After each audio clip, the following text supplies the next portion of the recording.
ہمارے نبی صلی اللہ علیہ وسلم کو دیکھ لیں کہ انہوں نے کیا کیا تھا. انہوں نے جو اپنا فلسفہ پیش کیا, اپنا جو دین پیش کیا, وہ اس زمانے میں جو رائج ہوئے ہوئے نظام کے خلاف تھا. انہوں نے اپنے زمانے کو لبرلائز کیا, وہاں کے جو ظالم حکمران تھے اس کے خلاف اپنی قوم کو آزادی دلوائی, عورتوں کا جو مقام تھا اس کو نیچے سے اٹھا کر بالکل ایک بلندی تک پہنچا دیا. اور آج میں دیکھتا ہوں کہ یوٹیوب پر بیٹھ کر ہی, انٹرنیٹ پر بیٹھ کر بہت سے لوگ تنقید کرتے ہیں لبرلزم پر. وہ سمجھتے ہیں کہ صرف یہ فحاشی اور یعنی پھیلانے کا ذریعہ ہے, اور وہ انٹرنیٹ پر بیٹھ کر جو کہ خالص لبرل آئیڈیا کے اوپر بنا ہوا ہے کہ ان کی آواز یوٹیوب کے ذریعے, انٹرنیٹ کے ذریعے پوری دنیا میں گونج رہی ہے. کیوں گونج رہی ہے؟ کہیں ان کے اوپر رکاوٹ ہے, کہیں ان کے اوپر جو ہے وہ قدغنیں لگی ہوئی ہیں کہ نہیں تمہاری آواز نہیں. ایسا بالکل بھی نہیں ہے, ایسا نہیں ہے. پوری دنیا میں ان کی آواز یکساں طور پہ سنی جاتی ہے. کیوں؟ یہ لبرل آئیڈیاز ہی ہیں.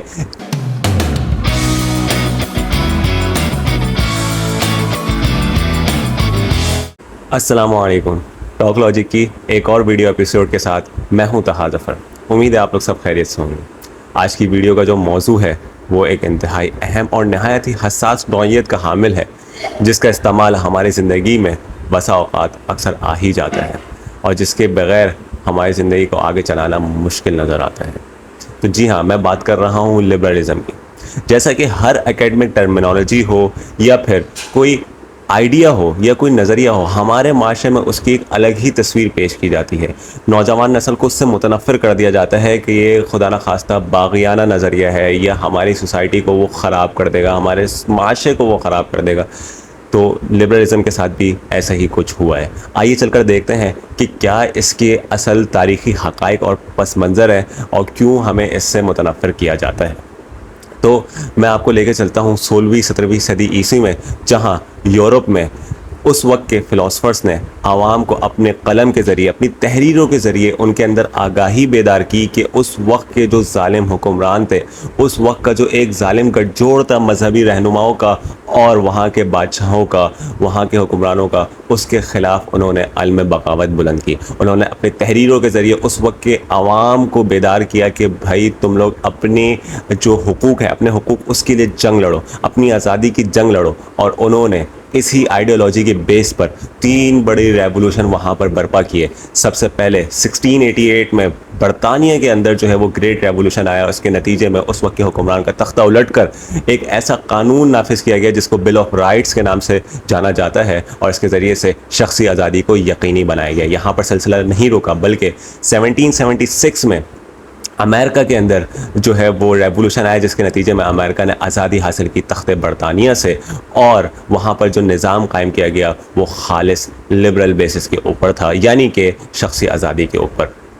اور اس کے بعد ریولوشن کا سلسلہ رکا نہیں, بلکہ 1799 میں فرانس کے اندر بھی جو ہے وہ لبرل آئیڈیاز کے بیسس پہ جو ہے ریولوشن آیا, اور وہاں کے لوگوں نے اس وقت کے ظالم حکمرانوں کے خلاف آزادی حاصل کی, اور ایک ایسے نظام کی طرف اپنا جو ہے وہ قلعہ درست کیا, اپنا جو ہے وہ رخ درست کیا, کہ انہوں نے کہا کہ ہمیں ایسا نظام قائم کرنا ہے جہاں پر ہر انسان کو آزادی حاصل ہوگی. ریاست اور سوسائٹی یا سماج انسان کے ذاتی زندگی پر, ان کے ذاتی فیصلوں پر اثر انداز نہیں ہوں گے. اور یہ سلسلہ پھر بھی یہاں تک نہیں رکا. اس کے بعد یورپ میں پہلی جنگ عظیم کے بعد جس آئیڈیا کی فتح ہوئی, یا دوسری جنگ عظیم کے بعد جس آئیڈیا کی فتح ہوئی, وہ لبرلزم ہی تھا. یعنی کہ ایک ایسا معاشرہ جو آزاد خیال ہو اور آزادی کو سپورٹ کرتا ہو, وہ ڈسکرمنیٹ نہ کرتا ہو کہ کوئی مرد ہے, کوئی عورت ہے, کوئی کسی رنگ سے, کوئی کسی نسل سے وابستہ ہو تو اس کے خلاف جو ہے وہ ایک متعصبانہ جو ہے اور ناروا سلوک رکھا جائے, اس چیز کی منافی کرتا ہے. وہ آئیڈیا تھا لبرلزم. تو اگر آپ لبرل کے میننگ پر بھی جائیں, جو لٹرل میننگ ہے اس کا بھی یہی معنی نکلتا ہے کہ ایک ایسا شخص جو آزاد خیال ہو, جو اپنے آئیڈیاز کے علاوہ دوسرے آئیڈیاز کو بھی ایکسیپٹ کرتا ہو, ان کا خیال رکھتا ہو, اور صرف یہی نہیں سمجھتا ہو کہ بھائی صرف میں ہی ٹھیک ہوں. تو یہ لبرلزم کی اساس ہے, یہ اس کی بنیاد ہے. ہمارے یہاں سمجھا جاتا ہے کہ لبرل وہ بندہ ہے جس کے اوپر کوئی پابندی نہیں ہے اور وہ اس کا جو دل چاہے کرے. ایسا بالکل بھی نہیں ہے. لبرلزم اس چیز کو پروموٹ کرتا ہے کہ کسی بھی قسم کی ڈسکرمنیشن نہیں ہوگی. انسان جتنے حد تک آزاد ہو سکتا ہے وہ ہو, اس کا وہ کیا پہنے, وہ کیا اوڑھے, وہ کیا کھائے, وہ کس مذہب کا ماننے والا ہو, اس کے اوپر سوسائٹی اور اس کے اوپر ریاست اثر انداز نہیں ہوگی. بلکہ اگر ایک شخص چاہتا ہے کہ اس کے مذہب کی تبلیغ ہو, اس کے مذہب کی اشاعت ہو, اس کا بھی اس کو حق حاصل ہے. وہ آرام سے چاہے جتنی چاہے اس کی تبلیغ کرے, کوئی ایسوسیشن بنائے, کوئی تنظیم بنائے, اس کو کوئی نہیں روکے گا. تو یہ لبرلزم کی اساس ہے. اس کے برخلاف جو آئیڈیا ہے کنزرویٹزم کا, اس میں کیا کہا جاتا ہے کہ جو آپ کے آباء و اجداد سے سلسلہ چلا آ رہا ہے, برسوں برس سے سلسلہ چلا آتا جا رہا ہے, ہم اسی کی پیروی کریں گے. کیوں وہ لوگ کیا منطق پیش کرتے ہیں کہ کیونکہ بولتے ہیں کہ انسان سے غلطی ہو سکتی ہے, انسان کے جو اپنے خیالات ہیں وہ غلط ہو سکتے ہیں. تو جو پرانے ان کے آباء و اجداد تھے, ان کی جو وزڈم ہے, ان کا جو ایکسپیرینس ہے, اسی کو جو ہے استعمال کیا جائے اپنی آگے آنے والی زندگی پر. اور جو زمانے کے ساتھ ساتھ جو چینجز آ رہی ہیں اس کو اتنی جلدی اڈاپٹ نہ کیا جائے, سوچ سمجھ کر فیصلے کیے جائے. یہ کنزرویٹر. اب اس کے نتیجے میں ہوتا ہے کیا ہے کہ جو نئے آئیڈیاز آتے ہیں ان کی جو رفتار ہے وہ اتنی تیز ہوتی ہے کہ وہ سمجھ نہیں پاتے, ہم اس کو اڈاپٹ نہیں کر پاتے اور پھر زمانے سے پیچھے رہ جاتے ہیں. کیونکہ ہمیں اپنے کسٹمز کو فالو کرنا ہوتا ہے اور ہم یہ سوچتے ہی نہیں ہیں کہ بھائی اگر ہم جو آنے والی تبدیلیاں ہیں, جو زمانے میں آنے والی تبدیلی ہے, اس کے اوپر اگر عمل نہیں کیا تو پیچھے رہ جائیں گے. کیونکہ جو تبدیلی کا جو فلسفہ ہے, جو تبدیلی کا جو سلسلہ, یہ رکتا نہیں ہے, یہ چلتا رہتا ہے. ہمیں اس کے ساتھ ساتھ اڈاپٹ کرنا پڑتا ہے. جو آپ کے آباء و اجداد تھے انہوں نے بھی اپنے زمانے کے بہترین فیصلے کیے تھے نا. اگر آپ غور کریں تو مسلمانوں کا جو گولڈن ایج تھا 800 صدی عیسوی سے لے کر 1300 صدی عیسوی تک, وہ جانا چاہتا ہے کہ مسلمان اس ٹائم پہ پوری دنیا, جو کہ ایک نون دنیا تھی, اس پر بڑے حکمران تھے. اس وقت جو ہے وہ فلسفے پر اور اس ٹائم پہ رسم و رواج پر, ثقافت پر بڑی ترقی ہو رہی تھی, سائنس میں ترقی ہو رہی تھی. ایسا کیا تھا اس زمانے کو اگر آپ پڑھیں تو اس زمانے کے مسلم فلاسفرز بھی جو ہے وہ لبرل آئیڈیاز کو, جن میں بڑا نام ہے ابن رشد کا, ابن خلدون کا, انہوں نے کتابیں لکھی, مقدمہ لکھا, تو اس بیسس پر کہ انسان کو آزادی دینی چاہیے. بلکہ ابن خلدون نے تو فری مارکیٹ اکنامی کا کانسیپٹ دیا, جو کہ بعد میں ایڈم اسمتھ نے بھی دیا, جو کہ فادر آف ماڈرن اکنامی کہا جاتا ہے. کہ انہوں نے کہا کہ جو ہے کاروباری سلسلے میں گورنمنٹ کی طرف سے ریگولیشن کم سے کم ہونی چاہیے اور مارکیٹ کو آزاد چھوڑا جائے کہ جس کی کوالٹی, جس کی پروڈکٹس اور سروس اچھی ہوگی وہ مارکیٹ میں ڈومینیٹ کرے گا. گورنمنٹ کوئی نہیں ہوتی روکنے والی. تو اس کا مطلب یہ جو لبرلزم کا جو آئیڈیا ہے, اس کا مطلب صرف یہ نہیں ہے کہ آپ جو ہے وہ آزاد ہیں, جو دل چاہے کریں, فحاشی اور یعنی پھیلائیں, ایسا ہرگز نہیں ہے. بلکہ یہ کیا کہتا ہے کہ آپ آزاد ہیں, آپ جس طرح چاہیں اپنی زندگی گزاریں ایک لا کے اندر رہتے ہوئے.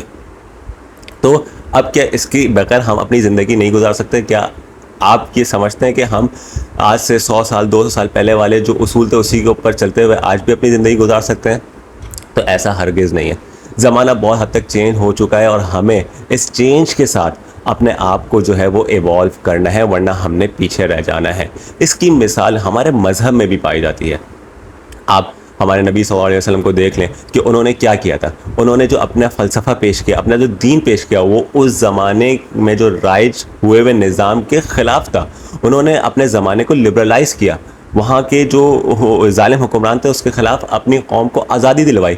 عورتوں کا جو مقام تھا اس کو نیچے سے اٹھا کر بالکل ایک بلندی تک پہنچا دیا, اور ایک اس چیز کی بنیاد رکھ دی کہ آگے تم لوگ کو ایوالو ہونا ہے, نہ کہ پیچھے رہ جانا ہے. اور نبی صلی اللہ علیہ وسلم نے تو کہا اپنے آخری خطبے میں کہ کسی گورے کو کسی کالے پر, کسی عربی کو کسی اجمی پر کوئی فوقیت نہیں ہے. یہی لبرل آئیڈیاز ہے, یہی لبرل نوشن ہے کہ بھائی ڈسکریمنیشن نہیں کرنی ہے. اور اس کے علاوہ بھی ہم سمجھتے ہیں کہ کنزرویٹو آئیڈیا ہی کہ اگر دنیا میں پروموشن کی جائے, ایک ہی خیال, ایک ہی آئیڈیا جو ہے وہ پوری دنیا پہ رائج ہو جائے, ہم دوسرے کلچر کو اڈاپٹ نہ کریں. تو قرآن میں بھی سورہ مائدہ میں آیت نمبر 48 میں اللہ تعالیٰ نے لکھا ہے کہ اگر میں چاہتا تو تم لوگ سب کو ایک امت بنا دیتا, لیکن مجھے تمہارا امتحان مقصود تھا. تو اس کا مطلب ہم لوگ کو یہاں پہ آزمائش میں ڈالا گیا ہے کہ کس طرح ہم لوگ ایک دوسرے کے ساتھ کوآپریٹ کرتے ہیں, ہم لوگ کس طرح دوسرے مذاہب کے ساتھ مل کر رہ سکتے ہیں, دوسرے کلچر کے ساتھ مل کر رہ سکتے ہیں, اور اسی کے ذریعے سے ہمارے اندر یونٹی آئے گی اور ہم آگے بڑھ سکیں گے. اگر ہم اپنے آئیڈیاز کو روک دیں گے, اگر ہم جدت پسندی سے پیچھے ہٹ جائیں گے, جو سائنس کی نئی نئی انوویشن آ رہی ہے اس سے پیچھے ہٹ جائیں گے, تو ہم ایک ترقی کی راہ پر کیا خود ہی رکاوٹ حائل کر رہے ہیں. تو اب وہ وقت آ گیا ہے کہ اب ہمیں ان منفی پروپیگنڈے پر کان دھرنے کے بجائے ان کو پڑھنے کی کوشش کریں, ان کو سمجھنے کی کوشش کریں اور اس کے مطابق اپنی زندگی گزاریں. اور زمانے میں ہونے والی تبدیلیوں کو ذرا جتنی جلدی ممکن ہو سکے ان پر تحقیق کر کے ان کے اوپر عمل پیرا ہونا شروع ہو جائے. ماضی میں بھی ہم نے کافی غلطیاں کی. جب سائنس ترقی کر رہا تھا تو ہم نے اس سے اپنی دوری اختیار کی, ہم اس سے پیچھے ہٹے. پرنٹنگ پریس آیا, کیمرہ آیا, اور بھی بہت ساری مثالیں ہیں جو زمانے میں جدت لے کر آئی, لیکن ہم اس سے پیچھے ہٹے رہے ہیں. جب پوری دنیا نے اس کا استعمال کر لیا, جیسا کہ آج بھی آپ دیکھ سکتے ہیں کرپٹو چل رہا ہے, NFT چل رہا ہے, لیکن ہم لوگ اس کو جانتے تک نہیں, ہماری کوئی اس کے اوپر ریسرچ نہیں. اب جب دنیا جو ہے اس کا استعمال کر کے پیچھے ہٹ جائے گی تو پھر ہمیں خیال آئے گا کہ بھائی یہ ہے کیا چیز. تو ہمیں چاہیے کہ اپنے نوجوان نسل کو جلد از جلد اچھی بری کی تمیز سکھائیں, ان کی پراپر کاؤنسلنگ کریں. جیسے خدا نے جنت اور دوزخ کا جو ہے وہ نظام سمجھایا, اس کے بعد آزاد چھوڑا ہے کہ ہم جس طرح کی زندگی گزاریں, لیکن اس کے کانسیکوینسز آئیں گے. یہ بھی اپنی نسل کو بتا دینا ہے کہ دیکھو بیٹا یہ اچھے کام ہے, یہ غلط کام ہے, اور اس کے بعد ان کو بالکل آزاد چھوڑنا ہے, ان کو فیصلے لینا سکھانا ہے, ان کو کانفیڈنس دینا ہے, بجائے اس کے کہ ہم صرف اپنی ہی رائے امپوز کرتے رہیں. تو وہ بچہ آگے چل کر ایک جو ہے وہ لیس کانفیڈنس کا شکار ہو جائے گا, اور پھر کیا ہوگا کہ وہ اپنے فیصلے لینا نہیں جانے گا, اور اس کے نتیجے میں ہماری سوسائٹی ترقی نہیں کر پائے گی, آگے نہیں بڑھ پائے گی. میں یہ بالکل بھی نہیں کہتا کہ آپ لوگ جو ہے وہ مادر پیدر آزاد ہو جائیں اور جو دل چاہے کریں, ایسا نہیں ہے. ایک قانون نافذ ہونا چاہیے جس کے اندر انسان کو بھرپور آزادی ہونی چاہیے, چاہے اس کا تعلق کسی بھی رنگ سے ہو, نسل سے ہو, تہذیب سے ہو, تمدن سے ہو. وہ ایک حکومت کے اندر, ایک ریاست کے اندر رہتے ہوئے آزاد ہے. آج میں دیکھتا ہوں کہ یوٹیوب پر بیٹھ کر ہی, انٹرنیٹ پر بیٹھ کر بہت سے لوگ تنقید کرتے ہیں لبرلزم پر. وہ سمجھتے ہیں کہ صرف یہ فحاشی رویانی پھیلانے کا ذریعہ ہے, اور وہ انٹرنیٹ پر بیٹھ کر جو کہ خالص لبرل آئیڈیا کے اوپر بنا ہوا ہے کہ ان کی آواز یوٹیوب کے ذریعے, انٹرنیٹ کے ذریعے پوری دنیا میں گونج رہی ہے. کیوں گونج رہی ہے؟ کہیں ان کے اوپر رکاوٹ ہے, کہیں ان کے اوپر جو ہے وہ قدغنیں لگی ہوئی ہیں کہ نہیں تمہاری آواز نہیں. ایسا بالکل بھی نہیں ہے, ایسا نہیں ہے. پوری دنیا میں ان کی آواز یکساں طور پہ سنی جاتی ہے. کیوں؟ یہ لبرل آئیڈیاز ہی ہے کہ تعلیم کا جو ہے وہ فلو دونوں طرف چل رہا ہے. ہم لوگ مفت میں بیٹھ کر یوٹیوب پر کتنی چیزیں سیکھ سکتے ہیں باہر کے ممالک سے. انہوں نے پابندی نہیں لگائی کہ جو ہے نہ وہاں کچھ آ سکتا ہے, نہ وہاں سے کچھ جا سکتا ہے. انہوں نے کوئی پابندی نہیں لگائی بھی. یہ سب کیا ہے؟ یہ لبرل آئیڈیا ہے. جب ہم اس سے فائدہ اٹھاتے ہیں, ہم ان کی پروڈکٹ استعمال کرتے ہیں, ہم آئی فون استعمال کرتے ہیں, ہم AC استعمال کرتے ہیں, ہم گاڑیاں استعمال کرتے ہیں, اگر وہ قدغنیں لگا دیتے کہ نہیں کہ ہماری چیزیں کوئی استعمال نہیں کرے گا اور ہم کسی کی چیزیں استعمال نہیں کریں گے, تو بتائیں کہ معاشرے کی کیا حالت ہوتی. ایک افراتفری کی سی ہی کیفیت ہوتی اور صرف لڑتے رہ جاتے, جو کہ یورپ نے, میں نے آپ کو پہلے ہی بتایا کہ پہلی جنگ عظیم, دوسری جنگ عظیم میں لڑ کر سبق سیکھا کہ بھائی معاشرے کی فلاح و بہبود ساتھ رہنے میں ہی ہے, یکجہتی پر ہی ہے, کوآپریشن میں ہی ہے. آج وہ دیکھیں کیسے ترقی کر رہے ہیں. وہاں پر پاکستانی ہو, انڈین ہو, بنگلہ دیشی ہو, جوک در جوک لوگ جا رہے ہیں, اپنی امیگریشن کروا رہے ہیں, اس سوسائٹی میں رہنا پسند کر رہے ہیں جہاں پر ان کو آزادی ہے, جہاں پر مرد ہو عورت وہ یکساں طور پر جو ہے وہ اپنی زندگی کی ترقی کے منازل طے کر سکتا ہے. تو اب وہ وقت آ گیا ہے کہ ہمیں بھی مل کر بیٹھنا ہوگا, اپنی نوجوان نسل کو بتانا ہوگا کہ تنگ نظری کو چھوڑیں, تنگ نظری سے دوری اختیار کریں, اور جتنی جلدی ممکن ہو ایک پازیٹیو نوشن پر اس جدت پسندی کو ایکسیپٹ کریں. جو اس کی غلط بات ہے میں اس کو ایکسیپٹ کرنے بالکل بھی نہیں کہہ رہا, لیکن جو اس کی پازیٹیوٹی ہے اس کو ضرور اپنی زندگی میں اپنائیں. اور یہ بالکل ایکسٹریم نہیں سوچنا کہ صرف جیسے ہی لفظ لبرل آئے اس سے دوری اختیار کر لیں کہ نہیں بھائی یہ تو ہمارے معاشرے کو خراب ہی کر دے گا.